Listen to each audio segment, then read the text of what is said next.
Assalamualaikum warahmatullahi wabarakatuh, Bu. Saya Dimas Budi Prasojo. Saya dari kelas 12 IPA 2 SMA Negeri 1 Pegajahan. Di video kali ini, saya bakal menjelaskan materi mengenai teori-teori pusat pertumbuhan, di mana materi ini merupakan materi yang telah Ibu jelaskan sebelumnya. Nah, sebelum kita masuk ke teori-teorinya, kita mesti tahu dulu nih, apa sih pusat pertumbuhan itu? Nah, jadi pusat pertumbuhan itu merupakan suatu wilayah yang memiliki perkembangan yang sangat pesat dan menjadi pusat pembangunan yang dapat berpengaruh bagi wilayah-wilayah di sekitarnya. Jadi dari sini dapat kita simpulkan itu bahwa suatu wilayah dapat dikatakan sebagai pusat pertumbuhan jika wilayah tersebut itu dapat berpengaruh bagi wilayah-wilayah di sekitarnya, kayak gitu. Nah, jadi dalam teori-teori pusat pertumbuhan itu terdapat 3 teori utama. Yang pertama ada teori tempat sentral, yang kedua ada teori kutub pertumbuhan, yang ketiga ada teori polarisasi ekonomi. Nah, teori yang pertama ada teori tempat sentral. Nah, apa sih tempat sentral itu? Nah, tempat sentral merupakan suatu kawasan yang di dalamnya terdapat berbagai pelayanan yang digunakan untuk memenuhi kebutuhan penduduk yang tinggal di kawasan tersebut. Nah, jadi secara singkatnya, tempat sentral itu merupakan pusat pelayanan yang melayani wilayah-wilayah di sekitarnya. Nah, teori ini itu dikemukakan oleh seorang ekonom dari Jerman, yaitu Bapak Walter Klistaller. Nah, jadi di dalam teori tempat sentral itu dikenal 2 prinsip atau konsep. Yang pertama ada jarak atau range, yang kedua ada ambang atau threshold. Nah, kita yang pertama yaitu jarak atau range. Nah, apa sih jarak atau range itu? Jarak adalah jarak maksimal yang rela ditempuh oleh konsumen untuk menikmati suatu pelayanan. Nah, yang kedua ada threshold atau ambang. Nah, apa sih ambang atau threshold itu? Nah, ambang atau threshold itu merupakan jumlah populasi minimal yang harus terpenuhi agar suatu pelayanan dapat tetap beroperasi, kayak gitu. Nah, jadi di dalam teori tempat sentral ini terdapat beberapa asumsi yang harus terpenuhi nih. Nah, yang pertama, lahannya harus datar, artinya nggak boleh ada variasi relief kayak gitu ya.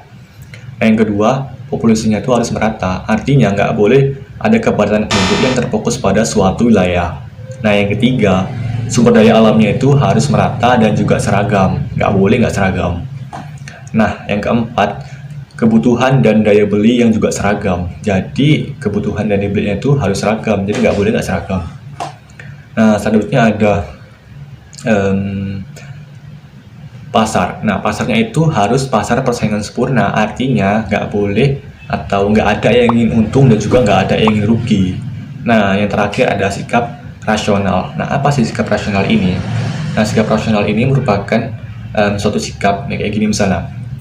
Konsumen itu akan atau penduduk itu akan memilih pelayanan yang terdekat dari tempat dia tinggal. Jadi dia nggak mau milih ke tempat pelayanan yang jauh dari tempat dia tinggal. Jadi dia anggapnya bahwa semua pelayanan itu sama kayak gitu. Nah, masuk kita ke bentuk tempat sentral. Nah, jadi Walter Klistaller itu gambarin suatu tempat sentral itu bentuk heksagonal atau segi 6. Nah, kenapa nggak lingkaran aja dengan lingkaran kecil di tengahnya sebagai tempat sentralnya? Nah, kenapa nggak kayak gitu? Nah, karena jika tempat sentral itu kita gabungin dengan tempat-tempat sentral lainnya, maka ada space yang nggak terisi atau ada wilayah yang nggak terlayani kayak gitu. Nah, dia juga nggambarin tempat sentral itu menggunakan kotak. Nah, ternyata kotak itu nggak bisa digambarin karena jarak antar tempat sentral itu nggak sama gitu. Jadi bentuk ini nggak dipakai. Makanya dia pakai bentuk heksagonal atau segi 6 karena memiliki jarak antar tempat sentralnya itu sama dan juga wilayahnya itu terlayani dengan sempurna kayak gitu. Nah, di dalam tempat sentral itu terdapat 3 hierarki nih. Nah, yang pertama ada hierarki ketiga sebagai pasar optimal. Yang kedua ada hierarki keempat sebagai transportasi optimal dan hierarki ke-7 sebagai pusat administrasi optimal kayak gitu. Nah, selanjutnya ada teori kutub pertumbuhan atau growth pole theory. Nah, teori ini itu nyatain bahwa pertumbuhan di suatu wilayah itu nggak terjadi secara serentak, melainkan hanya terfokus di beberapa wilayah saja, dan juga memiliki intensitas pertumbuhan yang juga berbeda-beda. Nah, contohnya seperti kota-kota Indonesia ya, yang merupakan kota-kota sebagai kutub pertumbuhan, seperti Jakarta, Medan, juga Makassar. Nah, ternyata di antara 3 kota sebagai kutub pertumbuhan ini, itu Jakarta memiliki pusat atau tingkat pertumbuhan yang sangat pesat dibanding 2 kota ini, Medan dan Makassar.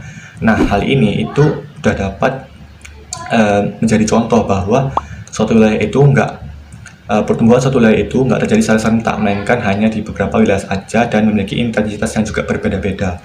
Nah, teori ini itu dikemukakan oleh seorang ekonom dari Prancis, yaitu Francois Perroux. Nah, kalau dalam bahasa Prancisnya itu Francois Perroux.